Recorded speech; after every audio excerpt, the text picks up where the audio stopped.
ദിനേശ എനിക്ക് നിന്റെ ഡ്രസ്സും കൂടെ ഊരി തന്നെ. നിനക്ക് വേറെ എന്തെങ്കിലും തിരുമ്പാണ്ടോ? സ്കൂളിലേക്ക് ഇടാനുള്ള ഷർട്ട് ഞാൻ തേച്ചിട്ട് മേശേന്റെ മുകളിൽ വെച്ചിട്ടുണ്ട് കേട്ടാ. ദൂരത്താ അവിടെ തേങ്ങ വലിക്കാൻ ആള് വന്നിട്ടുണ്ട്. തിരുമ്പല് കഴിഞ്ഞിട്ട് വേണം എനിക്ക് അങ്ങോട്ട് പോവാൻ. നീക്ക് ചെക്കാ എന്താന്ന് പരിപാടിയാണ്. സ്വപ്നമായിരുന്നു എന്റെ ജീവിതം. എന്തായാലും ഇങ്ങനെ നശിച്ചു പോയി. ഞാൻ എന്റെ സ്വപ്നത്തിലെങ്കിലും മര്യാദക്ക് ജീവിക്കട്ടെ. ഇങ്ങനെ ഓരോ വേണ്ടാത്ത സ്വപ്നം കണ്ടിട്ടാ നിന്റെ അച്ഛൻ നേരത്തെ മേലേക്ക് പോയത്. അങ്ങേരുണ്ടാക്കി വെച്ച കട നീ അടുത്ത കാലത്തല്ലേ വീട്ടിൽ തീർത്ത്. എന്റെ പാവ അച്ഛൻ. നല്ല കുറച്ചാളും കൂടെ എനിക്ക് നോക്കാൻ പറ്റില്ലല്ലോ. അതെ, അനക്കെന്താ സ്കൂളിൽ പോവാല്ലേ? ഇതെന്താ ഡേറ്റ്? 13-ാം തീയതി. 13-ാം തീയതിയാ?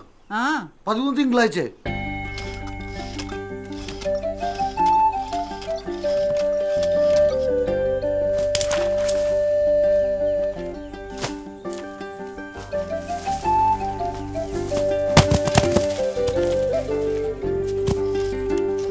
ഒരു തേങ്ങ അങ്ങോട്ട് തീർച്ചിട്ടുണ്ട് മോളെ, അതും എടുത്തോ.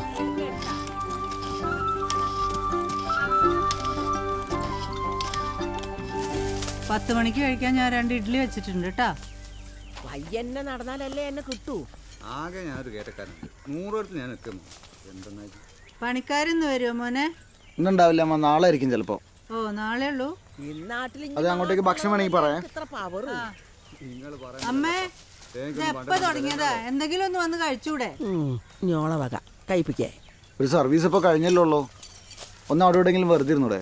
എന്റെ പാട് നോക്കി പോടാ. എന്റെ 10 രൂപ ചാക്കിന്റെ പൈസ അക്കായിൽ കെട്ടി തൂക്കിയേക്കുന്നത്. ആരോടാ പറയുന്ന മോനെ? പറഞ്ഞാൽ എന്തെങ്കിലും ഒന്ന് അനുസരിക്കണ്ടേ? നല്ല ടീമാ എല്ലാവരും. എന്റെ കയ്യിൽ എന്തെങ്കിലും വരാൻ വേണ്ടി കാത്തിരിക്കാം അടുത്ത പരിപാടി ഒപ്പിക്കാൻ. അതിന് എന്റെ ക്ഷേമ പെൻഷൻ ഇല്ലടാ വാങ്ങുന്നത്. അതെ, ആശുപത്രി ചെലവ് കഴിഞ്ഞ് ബാക്കി ഞാൻ ബാങ്കിൽ ഇട്ടിട്ടുണ്ട്. അത് വിളിച്ചു പറയുന്ന യുവാ നോക്ക്.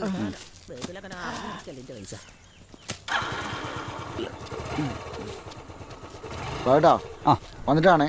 കൂലിന്റെ കാര്യല്ലേ, അത് കുഴപ്പമില്ലടാ. കഴിഞ്ഞ പ്രാവശ്യത്തോട് കണക്കാക്കി ഞാൻ തേങ്ങ എടുത്തിന്. മോനെ ഈ പോയി വരുമ്പത്തിന് വെറ്റിലയും പുകയിലും കൊണ്ടുവരണേ. ഒക്കെ തീർന്നില്ല. ഓക്കെ.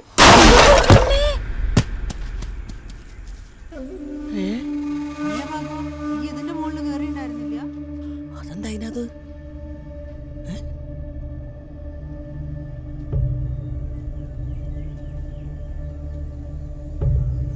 ഈമലി ഞാൻ കേറിയാന്നല്ലോ. അല്ല, എൻ്റെ ഇപ്പോഴത്തെ സമയം വെച്ചിട്ട് തേങ്ങയ്ക്ക് സ്ഥലം മാറിയായിരിക്കും.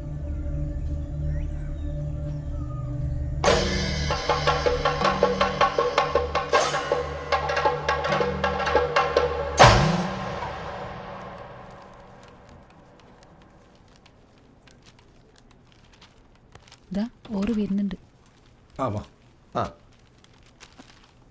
നവിനേ, ഇതൊന്ന് ശരിയാക്കി വെക്കണേ. ദിനേശ് സെക്കൻഡേ.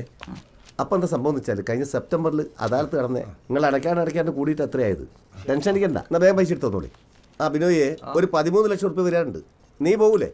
ശരി. ദിനേശ, നിന്റെ ലോണൊക്കെ ഞാൻ പാസ്സാക്കിയതാ. പക്ഷേ ലീഗൽ ഒപ്പീനിയൻ കൊടുത്തപ്പോൾ ഒരു ഒബ്ജക്ഷൻ. എന്ത് ഒബ്ജക്ഷൻ? അതായത് ചേക്കൂട്ടിന്റെ പേരിലാണല്ലോ ഇന്ത്യ സ്ഥലം ഉള്ളത്. പക്ഷേ നിനക്ക് സ്ഥലം തന്നത് ദാമോദരനാണല്ലോ. അല്ല, ഈ ചേക്കുട്ടിയുടെ മോനാണ്. അതെ, എനിക്കറിയാം. ഈ അനന്തരാവകാശിയാണ് ദാമോദരൻ തെളിയിക്കുന്ന ഒരു സർട്ടിഫിക്കറ്റ് ഹാജരാക്കണം എന്നാണ് വക്കീൽ എഴുതിയത്. ഒരു കാര്യം ചെയ്യും, നിന്റെ പ്രശ്നമൊക്കെ എനിക്കറിയാം. അതെ, സഹകരണ വകുപ്പിൽ അഴിമതി ഉണ്ട് എന്നൊക്കെ പറഞ്ഞ് റൂൾസ് ആൻഡ് റെഗുലേഷൻസ് ഒക്കെ സ്ട്രിക്റ്റ് ആക്കിയിട്ടുണ്ട് ഇപ്പോൾ. അതുകൊണ്ട് അത് എടുക്കാണ്ട് പറ്റില്ല. എന്തായാലും ശരിയാക്കാം. എന്റെ ടെൻഷനൊക്കെ എനിക്ക് മനസ്സിലാകുന്നുണ്ട് കേട്ടോ. നമുക്ക് ശരിയാക്കാം. പോട് പോട് പോട് പോട്. ആയിക്കോട്ടെ. പാർട്ടീന്റെ ബാങ്കാന്ന് വിചാരിച്ചത് കൈ നിർത്തി കൊടുക്കാൻ പറ്റുമോ? എന്നാ ഇത്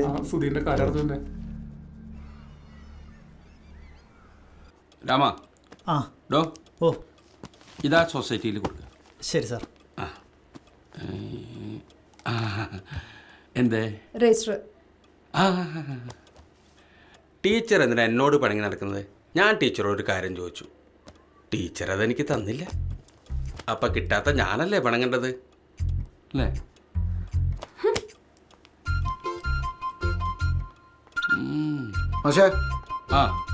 ദിനേശ ഇരിക്കും. പക്ഷെ ഞാൻ പറഞ്ഞ കാര്യം ഞാനിവിടെ കുറുക്കല്ലാണ്ട് കുറ്റി അടിച്ചിരിക്കുക. ഇത് പിടിക്ക്, നീ വരണേ. എൻ്റെ ഞാൻ വലിയൊരു എമൗണ്ടാണ് പ്രതീക്ഷിക്കണേ. നന്നായി. ഞാൻ തന്നെ ലോൺ കിട്ടാനായിട്ട് വീട് പണി നിർത്തി വെച്ചിരിക്കുക. ഞങ്ങളൊരു കുറുക്കല്യാണം. മാഷിന് എൻ്റെ ഈ ജോലി ഒന്ന് സ്ഥിരാക്കി തന്നൂടെ? പിന്നെ ആ പെൻഡിങ് സാലറിയും കൂടെ എനിക്ക് തന്നു കഴിഞ്ഞാൽ എനിക്ക് ആ വീട് പണി രണ്ടാമത് തുടങ്ങാം. സാറിന് എന്തെങ്കിലും കമ്മീഷൻ വേണോ? ഞാൻ ശരിയാക്കി തരാം. എടോ, ഞാനിവിടുന്ന് ചെയ്യേണ്ട കാര്യങ്ങളൊക്കെ ചെയ്തിട്ടുണ്ട്. തീരുമാനം ഉണ്ടാവുന്നത് തിരുവനന്തപുരം ഡയറക്ടറേറ്റിൽ നിന്നാണ്. നമ്മുടെ സ്കൂള് പാർട്ടി നടത്തുന്ന ഒരു സ്കൂളല്ലേ, താൻ ആ വഴിക്കൊന്ന് ശ്രമിക്കേ. പക്ഷെ പിന്നെ വൈകുന്നേരം എനിക്കൊരു ചെറിയ പരിപാടി കവലയിലുണ്ട്. ഇപ്പം ഞാൻ നേരത്തെ എക്സിക്യൂട്ടീവ് കമ്മിറ്റി, തെരുവ് നാടകം, പെണ്ണ് കാണല്, വീട് പണി. ദിനേശ, ഇടയ്ക്കൊക്കെ ഒന്ന് ക്ലാസ്സിൽ കയറിയ നന്നാവൂട്ടാ. നാളെ എന്തായാലും ഞാൻ വരാം സാർ.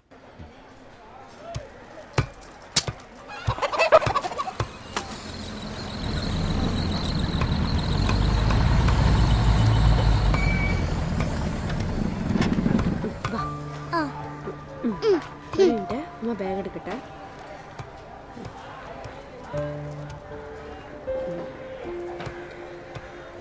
ഒരു 250 കോട്ടപ്പയർ.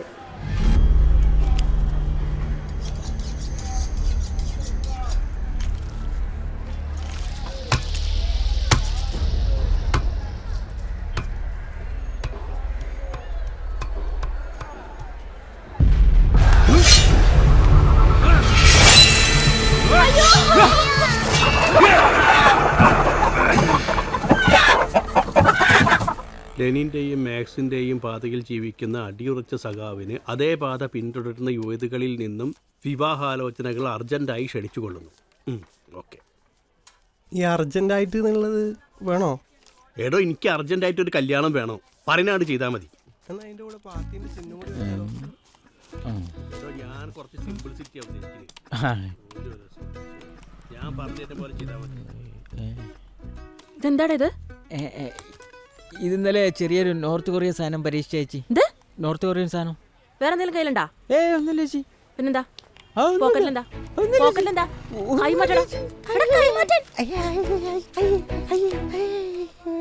ഇതെന്താടാ ഇത്? അതൊരു ഓലപ്പടക്കല്ലേ ചേച്ചി. കരച്ചിൽ നിർത്തടാ. നിന്നോട് ഞാൻ പലതവണ പറഞ്ഞിട്ടുണ്ട് ഈ മാതിരി പൊട്ടണ സാധനം കൊണ്ട് ഇതിനകത്ത് കയറായിരുന്നു. പറഞ്ഞിട്ടുണ്ടോ? പോടാ, പോയി കളഞ്ഞിട്ട് പോടാ. പോടാ, പോ. ഇനിയിപ്പോ എന്താ ചെയ്യാ? കേരളകുമാരന്റെ ബ്രാക്കറ്റിൽ കേക്കേന്ന് എഴുതി.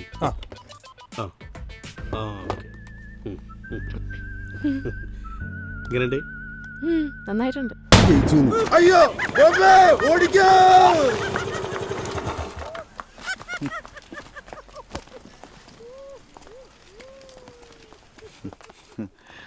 അത് ശരി, നിങ്ങളുടെ തിരക്കാക്കില കണ്ടപ്പോ ഞാൻ വിചാരിച്ചു ഇവിടെ എല്ലാം സെറ്റ് ആയിരിക്കുന്നു. ഗിരി അവിടെ ഗിരിയേട്ടൻ വന്നോണ്ടിരിക്കുക. ഞാൻ പറഞ്ഞ കാര്യം എന്തായി? അതിപ്പോ ആണോ? ആ എടുക്ക് ചേച്ചിയെ. ഇതെങ്ങനെയുണ്ട്? നന്നായിണ്ട്. പ്രാവശ്യം ശരിയാവുന്നാണ് എൻ്റെ വിചാരം. നല്ലതാണ് ആ വിചാരം. അതെ, ഈ വാങ്ങിക്കുന്നൊക്കെ എപ്പോൾ തിരിച്ചു തരാനാ പ്ലാൻ? വെറുപ്പിക്കലടി, ഞാൻ തരാം. ഈ ചോദിക്കുമ്പോൾ എടുത്തു തരുന്നതേ കല്യാണത്തിന് വെച്ചിരിക്കുന്ന കാശാണ്. അങ്ങനെ നിന്റെ കല്യാണം മുടങ്ങി പോകണം, ഞാൻ കിട്ടിയാ പോരെ?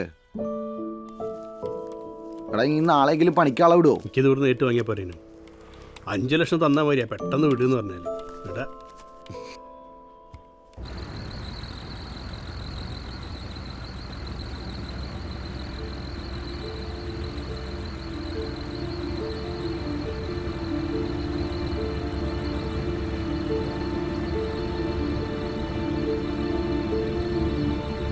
അമ്മേ, ദേ അച്ഛൻ.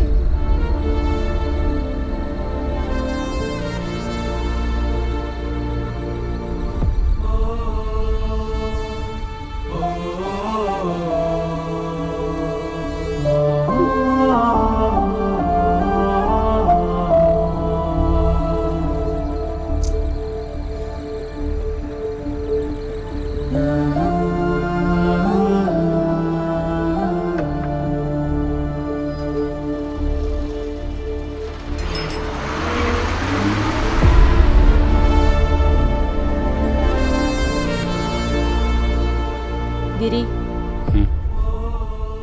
നീ ഒന്ന് ശ്രദ്ധിക്കണം. ഇപ്പം ഉണ്ടായതാരണം പറയാൻ നിൽക്കണ്ട.